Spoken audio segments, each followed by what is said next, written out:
नमस्कार साथियों, बहुत बहुत स्वागत है आपका नरेंद्र दानचार्य निःशुल्क क्लासेस और आपकी प्रसाद पंथ वाली क्लासेस में। तो बहुत बहुत खुशी का अवसर है आज ये कि अपना पूरा जो साहित्य है आज 60वीं क्लास है। कितनी क्लास है?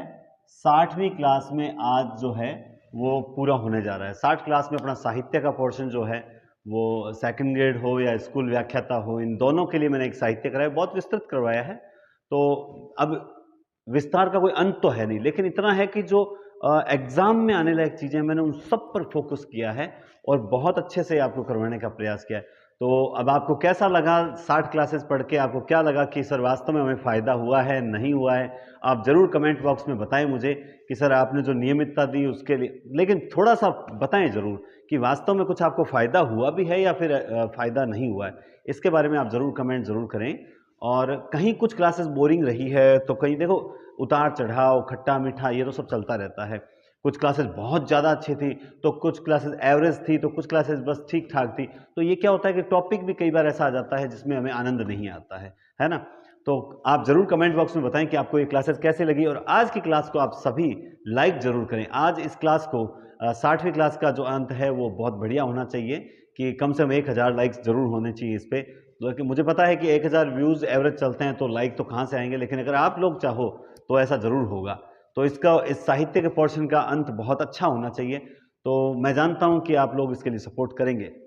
इसके अलावा दोस्तों, जो आपका व्याकरण स्टार्ट कर रहा हूं मैं, उसके लिए मैं बता दूं आपको, रीट और सेकंड ग्रेड की जो व्याकरण स्टार्ट कर रहा हूं वो डिजिटल बोर्ड पर ही करूंगा। ये क्लास आपको जब तक मिलेगी ना, तब तो उससे पहले आपको डिजिटल बोर्ड वाला जो क्लास है वो सूचना आपको मिल चुकी होगी, क्योंकि मैं ये क्लास 2-3 दिन बाद अपलोड करूंगा। तो आपको मैं बता दूं कि डिजिटल बोर्ड पे व्याकरण आएगी आपकी और बहुत अच्छी। इसके साथ ही रीट का संपूर्ण सिलेबस निःशुल्क करवाने का प्रयास है। लेकिन उसमें भी दोस्तों देखो, एक बात बता दूं कि मेरे साथ मोस्टली एक सामाजिक के टीचर हैं, बहुत ही शानदार हैं।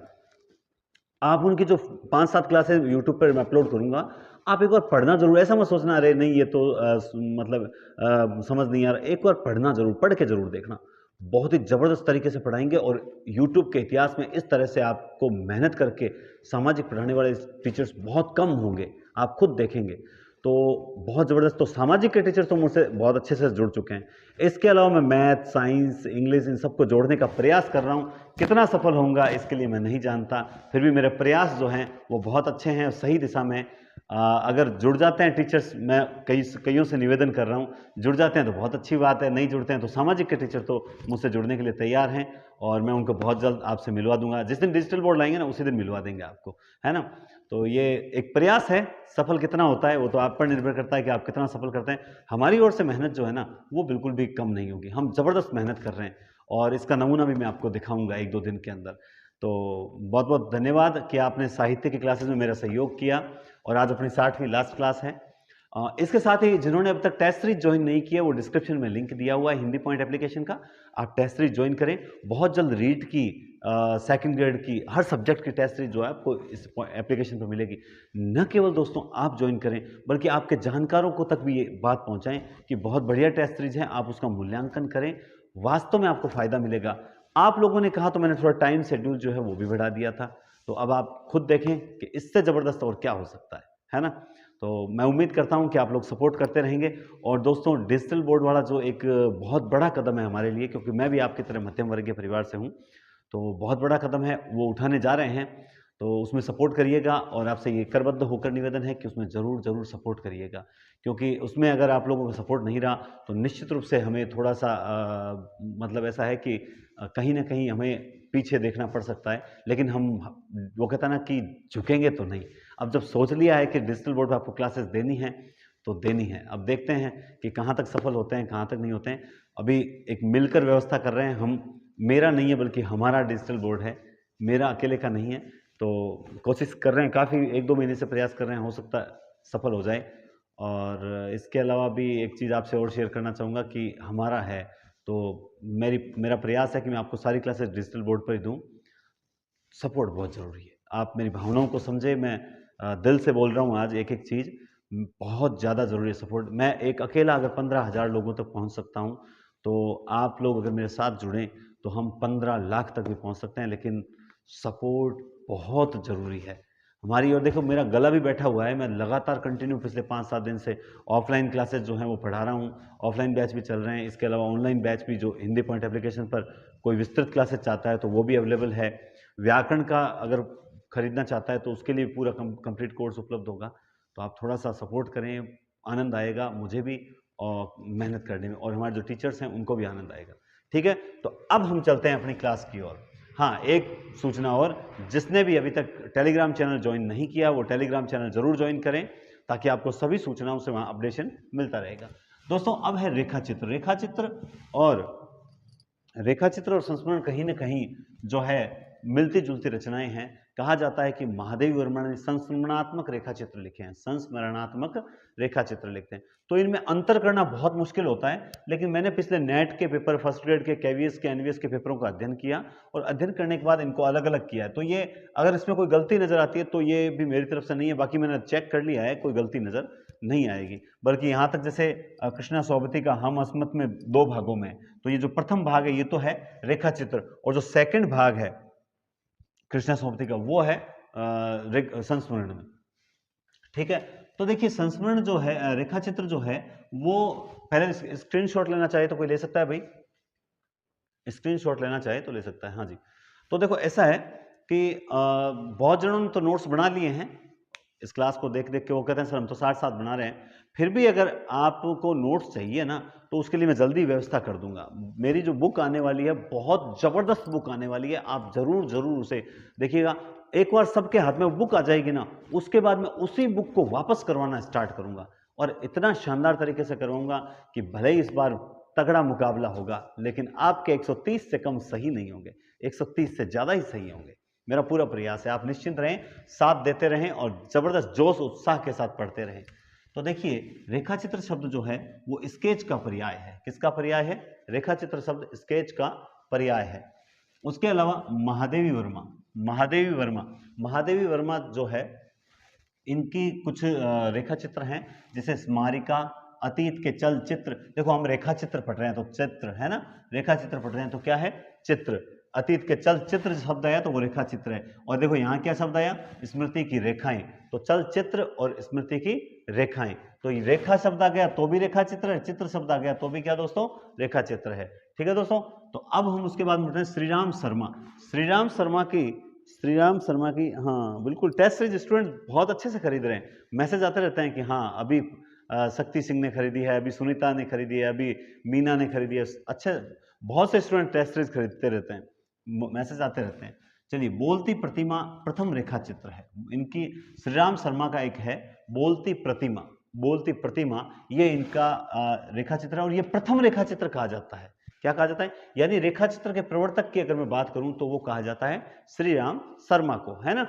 अब उसके बाद में तो इनकी याद रखना, आपके सेकंड ग्रेड फर्स्ट ग्रेड में क्वेश्चन इसी प्रकार से बनेंगे, जो आदिकाल, भक्तिकाल, रीतिकाल, भारतेंदु, द्विवेदी वगैरह, वहां से कुछ ऐसे प्रश्न आ जाते हैं जो प्रवृत्तियों से संबंधित होते हैं, किंतु यहां से जो प्रश्न आते हैं वो इसी प्रकार आते हैं कि ये रचना इसकी है कि नहीं है, प्रथम कौन सा है, ठीक है, इस प्रकार से आते हैं। श्रीराम शर्मा बोलती प्रतिमा प्रथम रेखाचित्र है, श्रीराम शर्मा बोलती प्रतिमा प्रथम रेखाचित्र है। प्रकाश चंद्र गुप्त का है मिट्टी के पुतले। कौन सा है? प्रकाश चंद्र गुप्त का है मिट्टी के पुतले। प्रकाश चंद्र गुप्त का है मिट्टी के पुतले। क्लियर बात है। उसके बाद है राम वृक्ष बेनीपुरी। राम वृक्ष बेनीपुरी जो है वो माटी की मूर्तें। राम वृक्ष बेनीपुरी ये है माटी की मूर्तें। उसके बाद है गेहूं और गुलाब। क्या है? गेहूं और गुलाब, माटी की मूर्तें, गेहूं और गुलाब। लाल तारा मील के पत्थर। ये देखो राम वृक्ष बेनीपुरी है ना, ये रेखाचित्र में दोस्तों बहुत इंपॉर्टेंट है, तो इसके आप याद रखिएगा। एक देखो, मिट्टी के पुतले तो है प्रकाश चंद्र गुप्त का, लेकिन माटी की मूर्तें जब पूछे तो ध्यान रखना। देखो जब मूर्त, मैं इसको आपको याद करवा सकता हूँ, हाँ, तो मूर्त होती है ना, जब से अपने घर में जो मिट्टी की मूर्ति हो चाहे कोई भी, तो मूर्त जब खंडित हो जाती है तो हम कहाँ चढ़ा? पीपल के वृक्ष, है ना, पीपल के वृक्ष, है ना, तो वृक्ष पर जाके चढ़ा देते हैं कि नहीं चढ़ाते हैं कि भाई पीपल पे चढ़ाया इसको। तो वो देखिए मूर्त, माटी की मूर्त है ना, मिट्टी की मूर्तें होंगी ना, मूर्त, तो वो कहाँ चढ़े? वृक्ष। अब पुतले होते हैं, है ना, जो पुतले होते हैं, वो पुतले जो होते हैं वो हमेशा हम प्रकाश में रखते हैं। इसको यूं कर, प पुतले प प्रकाश, प पुतले प प्रकाश, प पुतले प प्रकाश, और वृक्ष में मूर्तें चढ़ाई जाती है। तो इस तरह से आप याद रख सकते हो। गेहूं और गुलाब ये इनकी एक रचना है। उसके बाद है लाल तारा। लाल तारा भी इनकी एक रचना है। मील के पत्थर, मील के पत्थर भी इनकी इनका एक बहुत प्रसिद्ध रेखा चित्र है। डॉक्टर नगेंद्र का भी एक प्रसिद्ध रेखा चित्र जिसका नाम है चेतना के बिंब। क्या नाम है दोस्तों? चेतना के बिंब, है ना। चेतना के बिंब इनका बहुत प्रसिद्ध रेखा चित्र है। उसके बाद अगर बात करूं मैं माखनलाल चतुर्वेदी, क्या नाम है? माखनलाल चतुर्वेदी। माखनलाल चतुर्वेदी जो है वो बहुत ही प्रसिद्ध रचना है। माखनलाल चतुर्वेदी समय के पांव। माखनलाल चतुर्वेदी है समय के पांव। क्या है? समय के पांव। क्लियर बात है? बहुत इंपॉर्टेंट है, ऐसा नहीं है कि मैं ऐसे ही बता रहा हूं, वास्तव में इंपॉर्टेंट रचना है, याद रखना, नजरअंदाज मत करना। कृष्णा सोबती, हम हशमत भाग फर्स्ट। हम हशमत भाग फर्स्ट है। हम हशमत भाग फर्स्ट है। क्लियर बात है? हम हशमत भाग फर्स्ट। उपेंद्र नाथ अश्क हैं रेखाएं और चित्र, बहुत अच्छी रचना, ये भी इंपॉर्टेंट है। उपेंद्र नाथ अश्क रेखाएं और चित्र, रेखाएं और चित्र, ठीक है। जगदीश चंद्र माथुर हैं 10 तस्वीरें। जगदीश चंद्र माथुर की हैं 10 तस्वीरें। जगदीश चंद्र माथुर की कितनी है? 10 तस्वीरें हैं। जगदीश चंद्र माथुर की 10 तस्वीरें हैं। उसके बाद में है देवेंद्र सत्यार्थी, किसकी है? देवेंद्र सत्यार्थी। जगदीश चंद्र माथुर 10 तस्वीरें और देवेंद्र सत्यार्थी जो है वो रेखाएं बोल उठी। रेखाएं बोल उठी, रेखाएं बोल उठी, रेखाएं बोल उठी। देवेंद्र सत्यार्थी, रेखाएं बोल उठी। क्लियर बात है? जगदीश चंद्र माथुर 10 तस्वीरें। जगदीश चंद्र माथुर 10 तस्वीरें, ठीक है। जगदीश चंद्र माथुर की 10 तस्वीरें हो गई और देवेंद्र सत्यार्थी रेखाएं बोल उठी। क्लियर बात है ना? देवेंद्र सत्यार्थी रेखाएं बोल उठी। क्लियर बात है? अब आगे देखिए संस्मरण। संस्मरण, संस्मरण अगर देखें हम तो इनके प्रवर्तक दोस्तों कहे जाते हैं। देखो अब जैसे ये लास्ट क्लास है, आपको लग रहा होगा सर ये निरस्ताहारी है। अब ये रचना याद करते हैं ना तो आपको क्या, मुझे भी निरस्ता आने लग जाती है। हाँ सच बात है, मुझे भी निरस्ता आने लगता है, लेकिन नीरसता आने से नहीं होता। इनको आप इंटरेस्ट से याद करो कि भाई हमें ये रेखा चित्र है, चलो रेखा चित्र बहुत सारे होंगे लेकिन हमें तो ये याद रखने, ये इतने याद कर लिए बहुत। देखो मुझे नीरसता आए तो वो काम चल जाती है, लेकिन मैं भी नीरस नहीं होता हूँ क्योंकि मैं अभी तक चाहता हूँ। देखो ये ज्ञान है ना, ये मतलब ज्ञान वो बात है कि जितना लेते रहोगे, अपडेट करते रहोगे, उतनी मार्केट में वैल्यू रहती है। तो आप पढ़ते रहोगे तो बच्चों के सामने भी आगे मतलब जो है बच्चे जब एक चीज़ पूछें तो आप हज़ारों चीज़ें बताओगे तो बच्चों के सामने भी आपकी इज्जत बनती है। तो आप एक ऐसा टीचर बने जो आदर्श कराएं। जहाँ आइडल होता है ना वो हर कोई नहीं बनता है, टीचर हर कोई बनता है लेकिन आइडल टीचर संसार में बहुत कम है। तो आपको आइडल टीचर बनना है तो उसके लिए आपको इन चीज़ों को पढ़ना पड़ेगा और याद करना भी पड़ेगा। क्लियर बात है? संस्मरण। प्रवर्तक हैं पदम सिंह शर्मा। प्रवर्तक कौन है? पदम सिंह शर्मा। प्रवर्तक हैं पदम सिंह शर्मा। क्लियर बात है ये भी। उसके बाद में है प्रताप नारायण मिश्र। प्रताप नारायण मिश्र, ये भी क्लियर बात है। प्रताप नारायण मिश्र। बाल मुकुंद गुप्त। बाल मुकुंद गुप्त है। प्रताप नारायण मिश्र और बाल मुकुंद गुप्त हैं, ये भी क्लियर बात है। ये और वे, क्या है? ये और वे, ये हैं जैनेन्द्र की। ये और वे किसकी है? जैनेन्द्र की हैं। ये और वे जैनेन्द्र की हैं, ये भी क्लियर बात है। उसके बाद में देखो ये संस्मरण पढ़ा रहा हूँ, ध्यान रखना। इसके प्रवर्तक पदम सिंह शर्मा कहे जाते हैं। पदम पराग, पदम सिंह शर्मा पदम पराग लिखी थी, ये संस्मरण के प्रवर्तक कहे जाते हैं। देखो बहुत अच्छा नाम है, प से पदम सिंह, प से पदम पराग और प से प्रवर्तक, है ना। तो ये संस्मरण के हैं। अब ये प्रताप नारायण मिश्र तो संस्मरण का नाम है, यहाँ कंफ्यूजन हो रहा होगा, मुझे पता है। यहां प्रताप नारायण मिश्र तो संस्मरण का नाम है, ठीक है। और बाल मुकुंद गुप्त जो हैं इसके प्रवर्तक हैं। अब की बार मैंने उल्टा लिख रखा है, पहले मैं हमेशा लेखकों का नाम उस साइड लिखता हूं, इसमें मैंने लास्ट में उल्टा लिखा है। ये और वे जैनेन्द्र का संस्मरण है। किसका है? ये और वे जैनेन्द्र का संस्मरण है। याद रखना, बहुत अच्छी चीज बता रहा हूं। बचपन की स्मृतियां जिनका मैं कृतज्ञ हूं, राहुल साकरात्यायन का है। बचपन का, देखो राहुल जो है ना, राहुल में बचपना अभी तक भी गया नहीं है। राहुल से बचपना अभी नहीं, मैं देखो राहुल साकरात्यायन की बात कर रहा हूँ, आप अन्यथा न ले। हाँ, आप अन्यथा मत ले लेना कहीं। राहुल में अभी बचपना गया नहीं है और उस बचपने का मैं क्या हूं? कृतज्ञ हूं। ये राहुल साकरात्यायन के, राहुल में अभी बचपना नहीं गया है और जिनका मैं कृतज्ञ हूं। उसके बाद में वे दिन वे लोग शिव पूजन सहाय। वे दिन वे लोग, शिव को पूजना है तो वे दिन उन लोगों को बुलाना पड़ेगा। वे दिन वे लोग शिव को पूजने के लिए आए। वे दिन वे लोग शिव को पूजने के लिए आए। तो ये संस्मरण किसका है? ये शिव पूजन सहाय का। नए पुराने झोंकों से हरिवंश राय बच्चन देखा करते थे। नए पुराने झरोकों से हरिवंश राय बच्चन देखा करते थे। नए पुराने झरोकों से हरिवंश राय बच्चन देखा करते थे। मेरे हमदम मेरे दोस्त, मेरे हमदम मेरे दोस्त, ये कमलेश्वर का है। मेरे हमदम मेरे दोस्त किसका है? कमलेश्वर का है। मेरे हमदम मेरे दोस्त कमलेश्वर का है। उसके बाद में जिनका साथ दिया अमृत, जिनका अमृत पिया उनका साथ दिया, जिनका साथ दिया अमृत, जो अमृत पिलाएगा उनका साथ दिया। तो अमृतलाल नागर के संस्मरण है जिनका साथ दिया। किसकी है ये? अमृतलाल नागर, जिनका साथ दिया अमृतलाल नागर। उसके देखो एक एक रचना, जो मेरी छोटी छोटी क्लासें हैं अभी ये बाद वाली क्लासेस, तो ये क्लासेस बड़ी सार्थक है। आपको ऐसा लगता होगा कि ये क्लासेस सार्थक नहीं है, लेकिन अब हाँ, सेकंड ग्रेड में इसके 10 क्वेश्चन है और फर्स्ट ग्रेड में इसके लगभग 45 क्वेश्चन है। और यकीन मानिए कि 100% तो कभी कोई टीचर दावा कर भी नहीं सकता, और दावा करता है तो मैं तो मानता हूँ गलत है। लेकिन इतना ज़रूर कह सकता हूँ कि इन नोट्स से बाहर पेपर जाने की संभावना जो है वो कम है, क्योंकि मैंने सिलेक्टेड, हाँ अब देखो पेपर मान लो टफ ही बन गया तो जा सकता है, अतिशयोक्ति नहीं है। हम जो पढ़ाते हैं वो क्या होता है? क्या वो ब्रह्मा जी की वाणी होती है? नहीं, ऐसा नहीं होता, बल्कि इम्पॉर्टेंट होता है। इम्पॉर्टेंट मतलब भाई परीक्षा की दृष्टि से ये महत्वपूर्ण है, लेकिन आप इसके अलावा भी अपने जो भी गाइड हैं, जो भी रेफरेंस बुक हैं, किताबें हैं, एनसीईआरटी बुक्स हैं, वो पढ़ें। किसने मना किया? कोई मना नहीं करता। हाँ, आप ये जरूर याद रखें, कहने का तात्पर्य है कि भाई यही सारी चीज़ें एनसीईआरटी में, यही सारी चीज़ें गाइड में है, यही सारी चीज़ें किताबों में है, ठीक है। उन किताबों का ये सार है, तो आपको अगर ये भी याद है तो उसका फायदा सुनिश्चित मिलेगा, ठीक है।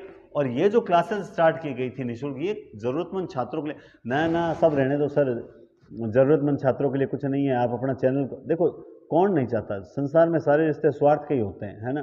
तो इसमें मैं कोई ऐसा तो मानता ही नहीं हूँ कि भाई जो है मैं सिर्फ और सिर्फ अपने लिए कर, बिल्कुल मैं चाहता हूँ मेरा नाम हो, लेकिन उसके लिए मुझे मेहनत भी तो करनी पड़ेगी। भाई मैं मेहनत के बदले में नाम चाहता हूँ, तो इसमें कोई तो, और आप यहाँ चैनल पे क्यों रुके हो? आपका स्वार्थ है, क्यों? आपको पढ़ना है। तो हम सब स्वार्थ से जुड़े हुए हैं, लेकिन ऐसा स्वार्थ है जिसमें एक दूसरे का अहित नहीं है। आप अगर पढ़ते हो तो इसमें भाई मैं जो ये कर रहा हूँ इसमें आपका हित नहीं है, और आप जो मेरे लिए करोगे उसमें आपका क्या हित? आप पढ़ रहे हो उसका जो क्या कहते हैं कि वो चुकाते हैं ना एकलव्य ने गुरु दक्षिणा, तो आप अगर गुरु दक्षिणा के रूप में अगर इसे शेयर करते हो ज़्यादा से ज़्यादा, बस इसका करना क्या है, इसके जो शेयर बटन पे जाओ, कॉपी लिंक करो, और जो भी सोशल मीडिया पे जहाँ भी दिखे वहाँ आप शेयर करो। 60 क्लासों में मैंने आपको साहित्य करवाया और ज़बरदस्त तरीके से करवाया है, और आगे आने वाले समय में स्कूल व्याख्याता के लिए अलग से साहित्य विस्तृत करवाऊंगा। ये तो करवाया हुआ होगा और बहुत बढ़िया और करवाऊंगा। क्यों भाई, क्यों करवाऊंगा मैं? क्योंकि देखो विस्तृत का मतलब एक्सरसाइज, ऐसा नहीं होगा अब मैं कुछ करूँगा, अब मैं टेस्ट लूँगा, तो विस्तृत क्लासेस चाहिए तो आपको ऐप पर लेनी ही पड़ेगी। स्कूल व्याख्याता के लिए स्पेशल क्लासेस होगी, वो तो आपको हिंदी पॉइंट एप्लीकेशन पर ही मिले, क्योंकि वो बहुत ज़्यादा विस्तृत चर्चाएं होती है, वो यूट्यूब पर ना तो लोग देखते हैं, और वो जो मेहनत होती है वो व्यर्थ चली जाती है, ठीक है। पर सेकंड बेसिक के लिए बहुत इंपॉर्टेंट है, KVS, NVS, PGT, TGT, UPSC, UPPSC, इनके लिए बहुत कारगर सिद्ध होने वाली क्लासेस हैं, ठीक है। तो जिन्होंने टेलीग्राम नहीं ज्वाइन किया वो अभी तक टेलीग्राम ज्वाइन करें, और हिंदी पॉइंट एप्लीकेशन को जरूर डाउनलोड करें। आगे देखिए, युग पुरुष जो है वो रामेश्वर शुक्ल अंचल की है ना। युग पुरुष हमेशा किसी न किसी अंचल विशेष में ही जन्म लेता है। स्मृति लेखा जो है वो अज्ञेय की है। स्मृति लेखा किसकी है दोस्तों? वो अज्ञेय की है। स्मृति लेखा अज्ञेय की है। किसकी है? अज्ञेय की है। स्मृति लेखा अज्ञेय की। शब्दों के आलोक में जो रचना है वो किसकी है? कृष्णा सौबती की है। किसकी है? कृष्णा सौबती की। तो ये संस्मरण है जो बहुत बहुत इंपॉर्टेंट संस्मरण